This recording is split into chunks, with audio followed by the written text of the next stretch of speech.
Ձեր կուսակիցները Աբովյանում հայտնվեցին աղմկահարույց պատմության մեջ, կողմերից մեկը ծեծի հետ կապված է ինչ-որ բաներ, ահազանգեր հիշում են մեկի հետ կապված, որը ծեծի է ենթարկել մյուսը հայհոյանքներով է աչքի ընկել, ինչպես է գնահատում այս միջադեպը եւ ինչ եք կարծում, արդյոք պետք է նրանց կուսակցությունից հեռացվելու հարցը դառնա ձևակերպում քննարկման առարկա։ Տեսեք, մենք երկու տեսանկյունից պետք է հարցին նայենք, ես իհարկե տեսել եմ մամուլի հրապարակումները, նախ իրավական, քրեաիրավական եւ մեդիավապահ մարմինները պետք է պարզեն եղելությունը եւ մեղավորները, եթե այդպիսի կան,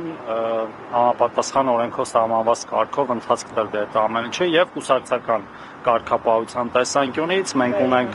մենք ունենք ինստիտուտներ կուսակցությունում, որոնք գործել են եւ գործ ունեն եւ եղել են էլի այդպիսի դեպքեր, ցավոք սրտի, երբ որ մենք կուսակցությունից օրինակ մարդկանց ենք հեռացրել տարբեր պատճառներով Վիլեն Գաբրելյանին մենք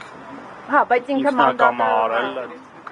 Վիլենը Գաբրելյան մենք որևէ գործողություն չեն կարել, բայց նկատի ունեմ այդ երկու մեխանիզմով պետք է գնանք առաջ եւ երբ որ կլինեն որոշումներ մեր մասով կուսակցության, դրա մասին իհարկե Հայկ Կոնջորյանը ասում է, որ ինձ դիմել են եւ ըստ ուրերի դիմել է երբ որ հետ կապված չորը այսպես պատմությունների հետ կապված եւ ինքը ասել է, որ ես այդ առնչությամբ գործ չունեմ։ Սա նորմալ է, երբ խմբակցության ղեկավար լինելով հանդերձ ինքը այսպես բարձրացնի վիճակում է քո։ Լավ չհասկացա հարցը ճիշտ ասած։ Ըստ ուրերի, երբ Հայկ Կոնջորյանին դիմել են, որ իր եղբայրը ով է դիմել։ Չեմ, երևի այդ ով որ այդ խնդիրները ես ամենավին տեղյակ չեմ այդ մանրամասներին։ Եվ կարծում եմ, տեսեք, Հայկ Կոնջորյանն է, մեկ ուրիշն է, հիմա բազմաթիվ մարդիկ ունեն բարեկամներ, հարևաններ, ընկերներ, եթե ինչ-որ մեկը հանցանքագործ է կամ իր նկատմամբ են հանցագործը, պետք է լինի պատիժ եւ Կոնջորյանի մեղավորությունը ստեղ փնտրելը ես կարծում եմ, որ պարզապես ձեր էթիկայի կանոնակիցը նաեւ հարազատների համար է սահմանում վարքականում ինչ-որ բան։ Այսինքն ոնց հարազատ։ Հիմա եթե իմ հարազատը գնա ինչ-որ մեկի մտեղ սխալ բանանի, մեջ հայտնվի եւ այլն։ Եթե կլինի կուսակցականի հանդեպ, կուսակցականը ինչ-որ բան Ժորժան տարբեր հարցեր եք տալի, հարցը Կոնջորյան Հայկի մասին էր, ես ասում եմ Հայկը ինչ կապ ունի այստեղ, ավետի մասին, արդեն ասեցի, կլինեն համապատասխան պրոցեսներ, եթե արդյունքը կլինի, ձեզ կտեղեկացնեմ դրա մասին, չեմ հասկանում Կոնջորյանը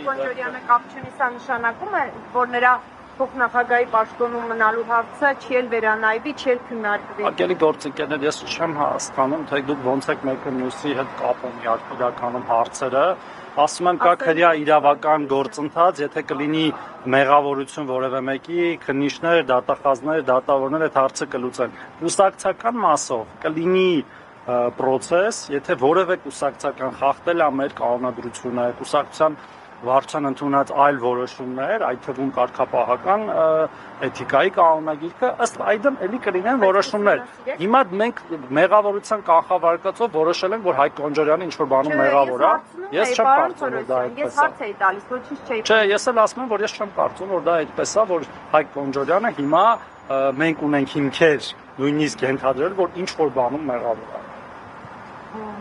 Այս կոնջորյանի պատմության մեջ է հայտնվել եղբայրը, կոռուպցիոն եղբայրը,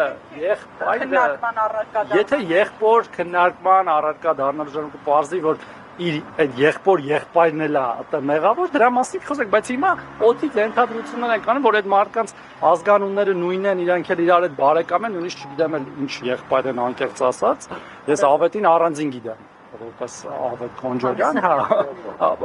թեկուս։ Ձեզ համար ընդունել եք այս ամեն ինչը ինչ տեղի ունենում։ Ես ասացի ընդունել է։ Ձեզ կոնկրետ հարցնեմ, ձեզ նորմալ։ Իմ համար ցանկացած բռնություն կամ էթիկայի կանոնագրքի խախտում ընդունել չի։